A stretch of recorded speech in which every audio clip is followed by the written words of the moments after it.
Chair.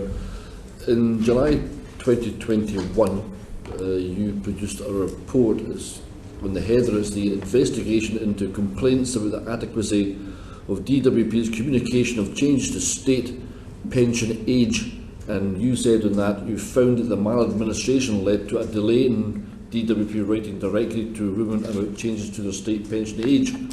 You also say DWP did not appear to have adequately investigated or responded to the complaints it was considering. You said we think maladministration in DWP's complaint handling caused complainants unnecessary stress and anxiety, and ICE, the independent case examiners, appears to have acted within the scope of its remit, which is set out in its contract with DWP. We note, however, our view that the contract meant ICE could not address complainants' key concern, that they did not have as much personal notice of changes to the state pension age as they should have. And well into the report, page 29, you say DWP did not find failings and so did not uphold the complaints. Had it considered all the evidence it should have, it is possible it would have reached a different conclusion, which is all good stuff. But what does this report actually do, apart from lead on to a second report? Shall I start? So when we started this significant investigation into changes to state pension age for women, we said that we would adopt a very different approach than our standard investigations, and that we would split it into stages because of the importance but also the scale of the investigation. So stage one of our report, which you mentioned, was the stage which looked at the communication of state pension age changes, and we did find failings in that the department could have and should have communicated a minimum of 28 months before it actually communicated with women personally to tell them about those changes. So that was stage one, but we always made clear that we would investigate this in three ways. So stage one was the communications. Stage two, we said we would look at changes to national insurance contributions, but also the complaint handling of both the department and of the independent examiner. We haven't actually finalised that stage of the report yet.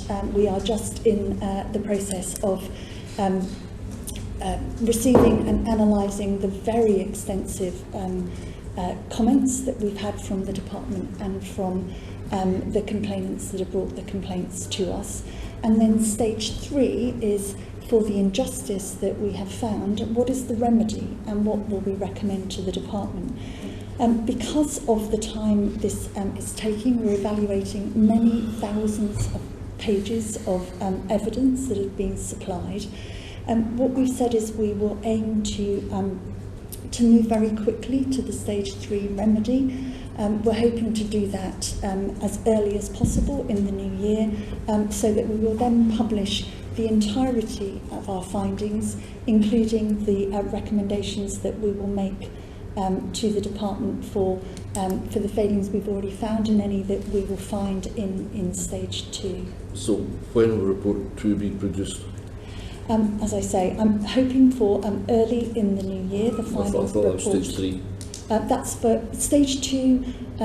We are finalising the response to the department and complainants' comments on the provisional views. So we are going through, as I say, very extensive comments and looking at how that will need to change the provisional views that are not yet public, but some individuals have had sight of. And we'll do that as soon as possible. I don't want to commit to doing that before Christmas because the views that we have been given are extensive and we want to make sure we take what people have said to us into account. But we're aiming to do that as soon as we possibly can, with a view to finalising the whole report as early as possible in the new year. So is that stage 3 then? We've brought stage 3 forward. Right. So stage 3 is when we get the crux of the matter. Stage 3 is when you'll wrap up the whole thing and say, here's the recommendations. That's right. We're suggesting early next year. Forgive me, any idea when that will be? First 3 months? I'm hoping it will be within the first 3 months, yes. In that, can you will you be, or you can recommend compensation? What we can't do, because the courts have been very clear, is that we cannot recommend that women will be able to go back to having a pension age of 60 No.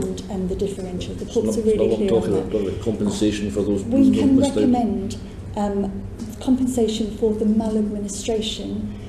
First of all, we have found maladministration in communication. We are finalising the second stage. There may or may not be maladministration in that stage, and we can make recommendations for compensation based on the maladministration.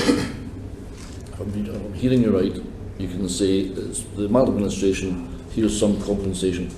But on the back of that, the next stage of that would be say to those women, you've missed out on these thousands of pounds worth of pension over the years. Is it your job then to say we recommend you pay this? No. No, the law is the law. Parliament made changes to pension legislation to say that the pension age would change, and they did that over a sort of extended period.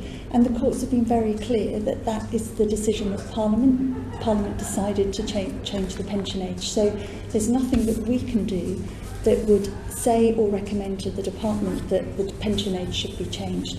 What we can say is that by not notifying women when you should have done, they had a lost opportunity to make different plans to prepare for that retirement. So and when it comes to recommending compensation for maladministration, do you have a sliding scale akin to your severity of injustice, which would say on level 6 would be over £10,000? And I note that on the level 1s there's no compensation. On the level 2s, which are not taken forward, you can get up to £450, but that's not happening. Up to level 6 is 10,000 plus. Does such a thing exist for maladministration? If you read the scale, we have given indications within the severity of injustice scale about where maladministration sits. Level 6, which is the £10,000 that you quoted, are generally for issues such as death or serious harm. Is there a similar scale for this type of process? I'm not expecting you to use that particular scale for that scale is the one that we will be considering for this process too. Really?